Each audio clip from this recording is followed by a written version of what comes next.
One of the biggest speed bumps for the modern day artist is getting traction on streaming services. The most popular being Spotify, Apple Music, and SoundCloud. SoundCloud doesn't pay well, Apple Music isn't the best for discovery, and it seems like Spotify has the biggest market share. Today, I'm bringing to light this little hack that artists are doing to gain more traction on various streaming services, but mostly Spotify. My name is Patrick CC, CEO of Water, reminding you to stay hydrated. I also just want to make it very clear that I do not condone any of this activity. I do not support it, I do not recommend it. It's definitely illegal and really not that useful in the long term of your career anyways, but it is interesting. Almost all unsigned artists pay to upload their music through publishing websites such as DistroKid, United Masters, TuneCore, etc., which are services where you upload your music, albums, artwork, and all the little details associated with amateur music publishing, and they post these songs on all major streaming platforms. So once your song hits Spotify, what happens? Well, nothing. It's your job to bring traffic to that song via social media marketing, spamming every rapper's Instagram comments, begging for plays, or buying a place in my live stream where hundreds of people will listen to your song at the same time. Dude.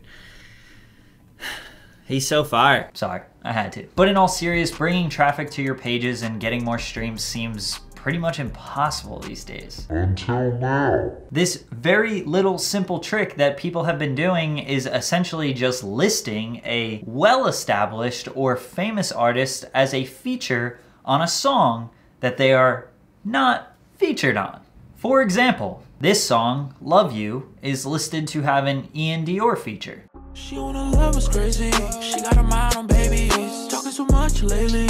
Wanna get married maybe. Girl, I love you. Baby girl, yeah, I know your pain. And all these niggas that just wanna use your whole brain. I can say how much that I care for you. Now, you may not know who Ian Dior is, and I know we didn't listen to the entire song, but I'll just save you some time. Ian Dior is not on that song. Now, whoever's singing is actually pretty good. I don't know who it is. And if you look at their popular songs, you can see that all of them have less than 1,000 plays other than the one that is listed as an Ian Dior feature. So am I saying that you can just list somebody as a feature and then automatically get plays from it? Well, the short answer is no, but actually, yes. So if you go to Ian Dior's Spotify page, you go all the way to the bottom and then you'll see appears on. Here we go down and we can see, I don't see any established artists because I'm pretty sure this happens to Ian Dior like every other day. You just have random people listing him as a feature and essentially leeching plays off of him. Now this song, Love You, is the one that we listen to. Let's try this song, The Walking Dead,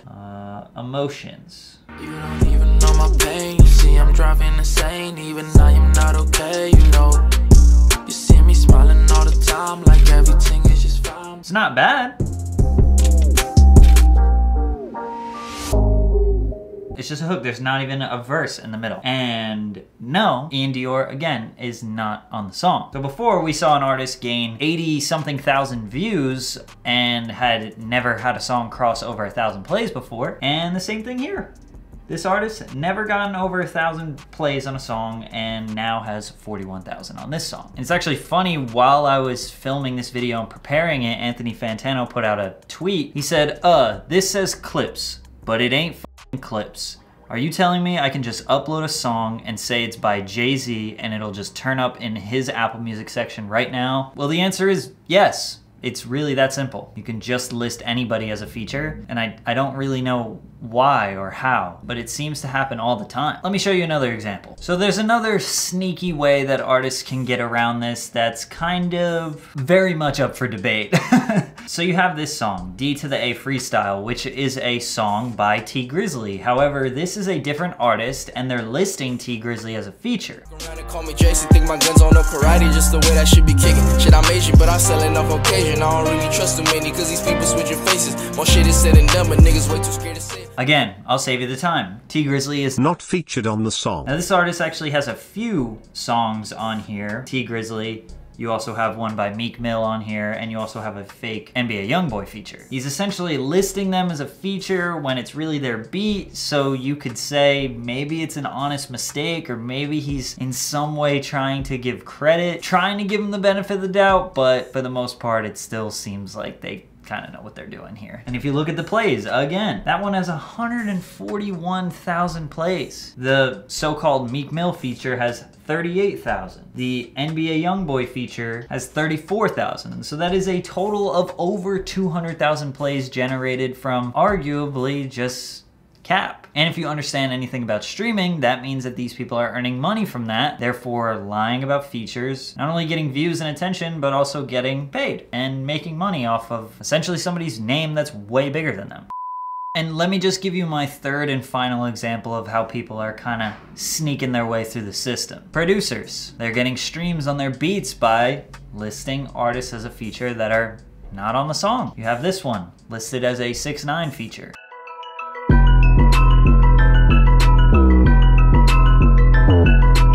I could see 6ix9ine on this. But oh, once again, 6ix9ine is not actually on the song. And this beat generated 80,000 plays. So again, not only are you making money on that, but especially for producers, they now probably have people hitting their line and saying, hey, I want to lease this, or I want to buy this. You could go to any artist on Spotify and just search through the appears on section, and you can find the absolute cap. You can find the I don't know what I was gonna say. You can find a bunch of people that are lying and taking advantage of the system for streams. And I guess really a big point that I'm trying to make, or I'm trying to put out there, is one, Spotify and other streaming services have to fix this somehow, because this is kind of ridiculous. And the big thing that's annoying for me is I will go in my made for you section on Spotify and go to the release radar, which is essentially, I follow a bunch of artists, right? And Spotify will make a playlist of all the songs that have newly been released. Those songs with the fake features will show up in my release radar. And it's so annoying. It's so annoying because I don't care about those people. And we have seen similar things to this in the past. Soulja Boy used to finesse the illegal downloading of music website called LimeWire. This how I got popping. They had an app called LimeWire. Basically illegally download and shit. I made a LimeWire account. I would look at the Billboard charts, top 20. I crank that to LimeWire, and I titled it 50 Cent in the Club. Britney Spears, Woody Woody Woo. Whoever the f was popping at that time. The difference between what Soulja Boy was doing then and what this is right now is, well, Soulja Boy was just capitalizing on the fans who were doing something illegal anyways. You could make an argument to Soulja Boy, it's like, well, they're doing something illegal, so there's really no rules, there's no laws. If you're gonna illegally download a song and you get a Soulja Boy song, well, shame on you. If you wanted the real thing, you should have bought it. I mean, that's kind of like if you stole a Snickers bar from a gas station and then you opened it and it was a Baby Ruth, and now you're gonna go complain. It's like, well, you stole it in the first place, so like, you get what you get because you're a thief. Maybe that was a bad analogy, but you kind of get what I mean. But people on Spotify are actually paying for the service. And when I go and click on Pop Smoke, I don't want to hear some random kid over a UK drill beat pretending to be Pop Smoke. So yes, this little hack does work, but how well does it work? I've seen songs get 30, 40, 50,000, and I've seen songs get 150, 200, and sometimes even 250,000 plays. And I would imagine that they get taken down pretty quickly, especially for a bigger artist like DaBaby or somebody huge like Kanye. And also, if you're an artist that's not getting any plays, then the 30 or 40 or 50 could be huge to you, and that could actually generate a little bit of revenue. It's nothing crazy, maybe a couple $100. Either way, it just seems like a really slimy tactic. I don't really understand in their minds if they really think that they could make a come up doing this. If you genuinely think that it's even gonna generate that much money, first of all, it's not. Even if it generated you $100, is it really that worth it? Because you're gonna put the wrong taste in a lot of people's mouths right away, and that's not how you wanna start your career. Nobody is going to become a diehard fan of you after they just got tricked into listening to your music. I wish I could tell you that there is actually a real Spotify shortcut hack to getting your music out there, but there really isn't. The answer is always to make good music, because good music will get heard. I promise you, there are tons and tons of people out there, whether they work for record labels or they're just fans, that are looking for new artists and looking to discover their next favorite artist. So if you just make good music and you put it out there and you just do a little bit of promotion, I promise you, in time, it will work and people will discover you. Please do not do these little Spotify hacks. Again, I just want to reiterate, do not do them. It all leads to a dead end. I hope you were hydrated while you were watching this video. My name is Patrick CC. I'm out.